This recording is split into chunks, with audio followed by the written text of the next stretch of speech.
Okay, guys, on to floor 10, and getting close to that victory. I can almost taste it. The members only run is growing ever closer to a success, but we shouldn't get ahead of ourselves because disaster could strike at any moment. Yes. And for that reason, I'm gonna be as reckless as possible. Yeah, I don't know. Oh god. I just remembered. I'm remembering what happens in this particular floor, and it's not pleasant. Not run ending, but not pleasant. We have a couple nasty moments. I make a very spur of the moment decision that I believe saves us. So I'm sorry I spoiled it. We don't die here.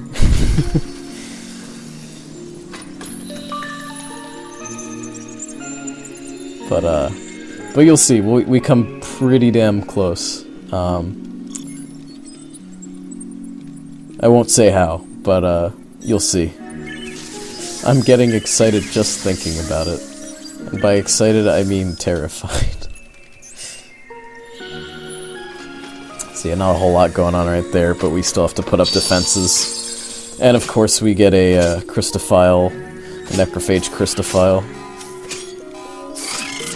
It beats the crap out of the crystal, and we lose a decent amount of the dust that we got opening that door. And we still can't really compensate for our lack of defenses here. It does seem, though, that when you have positive events happen, like finding a treasure chest or a science machine, there is a reduced chance of enemies spawning. I mean, of course, the more dark rooms you have open, the higher chance that, you know, that's common sense, but...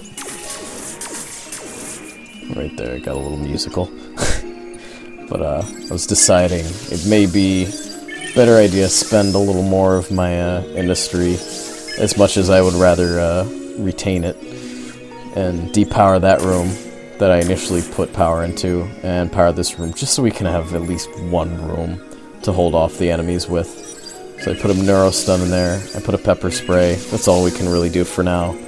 And we just gotta hope that we get some dust soon, because right now we've got 2 rooms worth of dust, and that's not good. It's very bad. It's very, very bad. We got another 6 dust, still not enough to power the room, given we got our crystal pummeled around a little bit by the Christophile, but Christophile's a jerk. If he's such a Christophile, why does he beat it up as soon as he gets to it? And here we got very, very nice doohickey right there. We got a dust machine covered in dust and dust, and it's a good thing we put the Pepper Spray in that room, because it actually got those 2 other Christophiles in the room to beat each other up, and thus we were able to preserve our crystal a little bit better than we did initially. Of course, we didn't really have any modules or defenses that we could have even possibly set up with the first one, because that was 1 door away. I'm telling you, I have no idea how I'm ever going to do a run without losing a single point of dust. I may have to go on too easy difficulty, just because it might give me slightly better chances of being able to defend the damn thing.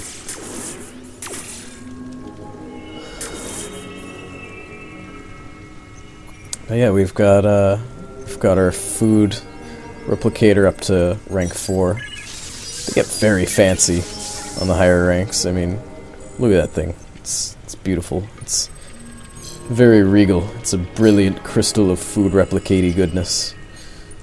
And the industry generator starts to look like a mini, like a scale skyscraper or something like that. And then the science creator, I think at rank 4, starts to... It has like sort of a an orb underneath, and then it kind of juts up into the crystal shape that is normally part of the science creators. They'll get very fancy looking.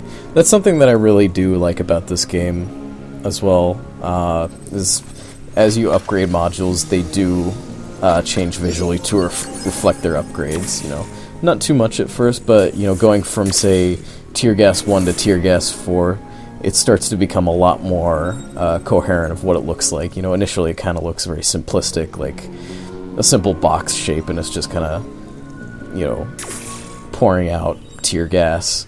But then when you get up to rank 4, it's like this pod of just tear gassy goodness.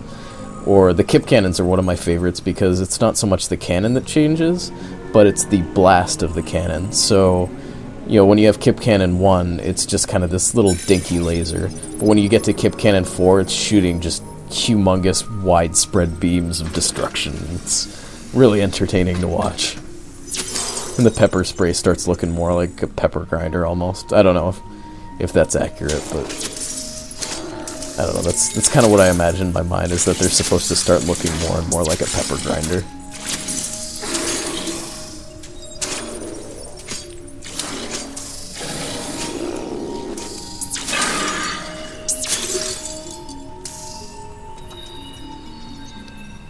Excuse me. I'm recording this a little late at night. It's a half hour past midnight, so sorry if I'm a little groggy and or quiet. I'm just I don't want to disturb anyone's slumber, so I'm keeping it down. Also, I have to say, because Jolari doesn't normally have a repair ability, the fact that we got that repair kit as early as we did was kind of a godsend for this run. I mean, maybe we could have made do without it, but being able to refresh everything like we can has really lent a lot to our survivability, I would say, since I do rely so much on you know, sort of the tower defense-y aspect of this game. Hikensha does unlock a repair ability, I'm pretty sure. I think she may actually have it now, but I haven't been keeping a really close eye on, you know, at what point I've been leveling up and what I've been leveling up specifically. I don't level either character to max. I think I might level up Jolari one more time in this playthrough, but yeah, I don't really end up getting enough food to afford all of the upgrades, just because it gets very expensive. I think going from level 14 to level 15 is like 240 food, and as you can see, although we're having a decent time with our food generation, it's not something we can really focus on expressly. We have to focus a little more on you know, our industry, because that's what's keeping us from needing to use the food to heal our characters so they don't die. And that's really a big it's a big deciding factor. I didn't really have a lot of time to invest on leveling up my characters to max level. I'd rather keep them a little closer together. Or I think I might leave Hikensha at level 8 just because she's got, you know, most of what she needs. And since Jolari is really my main combat and defense character, I want to keep her as healthy and survivable as possible. And I think maybe in this recording I already kind of tried to show it, but that major module slot in between the two food replicators, I couldn't put a module on it. I tried a bunch of times. I tried multiple times. I'm sure you'll see it now that I mentioned it, if you didn't see it before. But I try and place slots on there, and it says that there's no major module slots available in that room. And I don't know if maybe the game thought there was something on there that, you know, if I hit the bulldoze button over that module, maybe it would start working, or if it's just a strange glitch where the game doesn't think there's anything in there even though there is visually. Like, the game even points at the thing as an open slot, I think. At least I think it does, but it's a very strange glitch that I just so happened to catch on this run. It's kind of minor. It didn't ruin the run for me or anything, but, you know, still kind of interesting. So right there I sold a couple of the items I had found on this dungeon floor, so I have 278 food now, and I think that's what ends up convincing me to level up Jolari again. Whenever I get to that. I don't know when, but I'm pretty sure it's somewhere on this level, and I think that's the last time that I level up anybody. Unless I level up Jolari again. I have no clue. I don't recall. It was a very long playthrough. If you couldn't tell, this game could sometimes take like 5 hours to get through in a really solid run, if you make it all the way to the end.